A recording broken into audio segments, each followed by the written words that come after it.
네, 안녕하세요. 이번 시간에는 5장 인터럽트를 읽는 방법에 대해서 좀 이야기를 해볼게요. 그리고 제가 5장 인터럽트를 집필하면서 어떤 내용이 중요하다고 생각했는지에 대해서 좀 말씀을 드릴게요. 자, 5장 인터럽트는 목차가 이렇게 구성이 되어 있죠. 5.1절은 인터럽트 소개, 5.2절은 인터럽트 컨텍스트, 5.3절은 인터럽트 핸들러는 언제 호출될까? 그 다음 5.4절 인터럽트 핸들러는 어떻게 등록할까? 그 다음 5.5절은 인터럽트 디스크립터, 그리고 5.6절 인터럽트는 언제 비활성해야 될까? 그 다음에 5.7절은 인터럽트 디버깅으로 구성되어 있습니다. 근데 개인적으로 제가 이 책에서 가장 먼저 집필을 끝낸 챕터가 5장이고요. 그러고 보니 출판사에게 보낸 샘플 원고의 가장 첫 번째 챕터가 인터럽트예요. 왜냐면 인터럽트가 리눅스 커널에서 굉장히 중요하다고 제가 생각을 했기 때문이에요. 근데 인터럽트를 보는 관점에 따라서 인터럽트를 어떻게 공부해야 될지 좀 방향이 달라질 수가 있는데요. 그러니까 크게 두 가지 관점으로 인터럽트를 볼 수가 있어요. 여기서 말하는 인터럽트란 리눅스 커널에서 인터럽트를 어떻게 처리하는지에 대한 그런 방향과 관점인데요. 여러분이 만약에 디바이스 드라이버 담당자라면 아마도 인터럽트 핸들러를 request irq란 함수를 호출해서 등록할 거예요. 자, 그러면 어떤 작업을 진행하죠? 인터럽트 핸들러가 호출이 되면 자연스럽게 인터럽트 후반부로 태스크 리스트 쓸지 thread IRQ 방식을 쓸지 결정할 거예요. 그 다음에 뭐 여러분들이 지금 구현하고자 하는 디바이스의 스펙 아니면 데이터 시트 아니면 뭐 시나리오에 맞게 드라이버를 구현하시겠죠. 그 관점에서 보자면 지금 인터럽트는 그냥 인터럽트가 발생하면 인터럽트 핸들러가 호출이 되고 그 다음에 후반부 처리를 한다.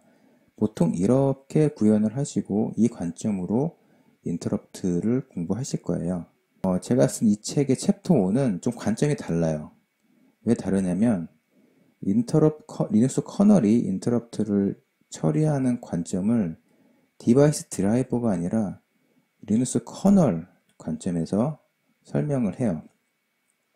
그 이유가 뭐냐면요.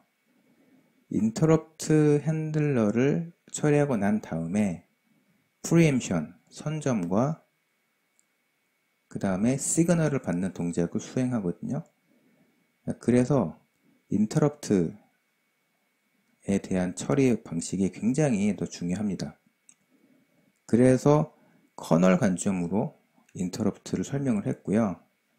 그래서 제가 처음에 인터럽트 컨텍스트부터 시작을 하죠.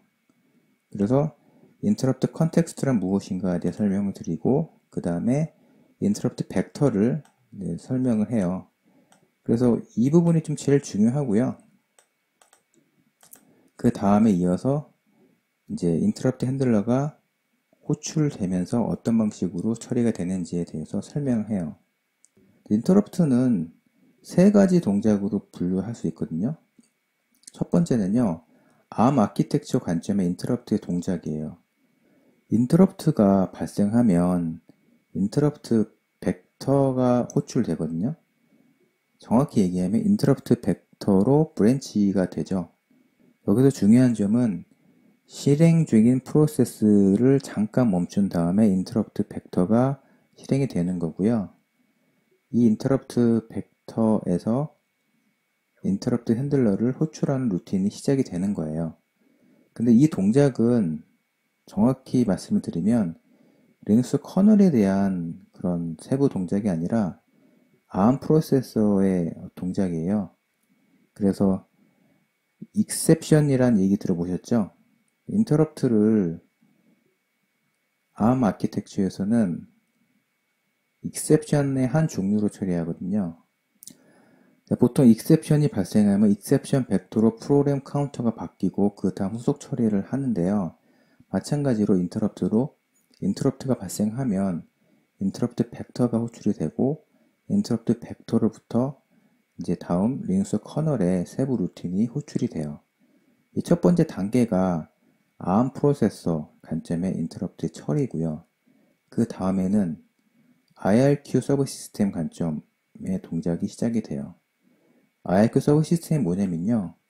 리눅스 커널에서 여러 가지 그 인터럽트에 대한 예외 처리라든가 아니면 인터럽트 디스크립터를 좀 로딩해주고 그리고 그 로컬 인터럽트를 비활성화하는 그런 동작을 수행하는 커널의 커먼한 함수라고 보시면 돼요.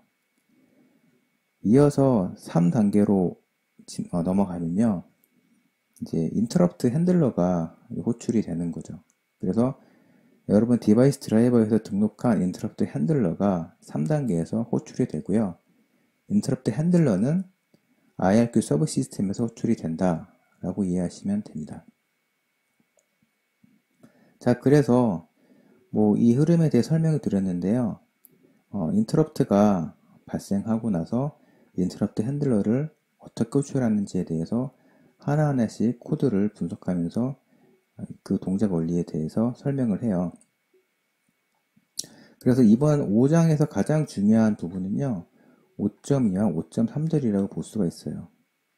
그리고 5.4절이나 5.5절 내용도 뭐 중요하긴 한데 제 생각에 가장 중요한 부분은 이 부분이라 생각이 들어요. 그래서 인터럽트 컨텍스트는 인터럽트를 처리하는 실행 흐름이라고 볼 수 있고요. 지금 실행 중인 프로세스를 잠깐 멈추게 한 다음에 처리되는 실행이기 때문에 되도록 빨리 실행돼야 된다라고 말씀드리고 싶습니다. 그래서 여기 보시면 inInterrupt 함수가 보이죠? 현재 실행 중인 코드가 interrupt context인지 알려주는 역할을 해요. 이 함수를 활용하시면 interrupt context에 따라서 좀 다른 방식으로 코드를 처리할 수 있어요. 자, 그래서 여기 보시면 챕터 5에는 뭐 굉장히 생각보다 실습이 되게 많거든요. 그래서 실습 중에서는 ftrace 실습이 가장 중요해요. 5.7.2, 5.7.3의 실습을 꼭 따라해 보시기 바랍니다. 그럼 정리할게요. 5장에서 가장 중요한 내용은요. 인터럽트 컨텍스트 그리고 인터럽트 핸들러는 어떻게 호출되는지에 대한 흐름이고요.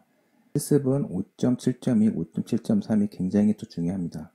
챕터 5에서 뭐 중요하지 않은 내용은 없는데 뭐 가장 제가 봤을 때 가장 중요하다고 생각했던 게 이 내용이고요. 중요하지 않은 내용이 없어요. 하지만 이 부분에 초점을 맞춰서 읽어주셨으면 좋겠습니다. 자, 여기까지 챕터 5를 읽는 방법 그리고 제가 어떤 관점으로 챕터 5를 집필했는지에 대해서 말씀을 드렸습니다. 여기까지 마무리하겠고요. 동영상을 시청해 주셔서 감사합니다.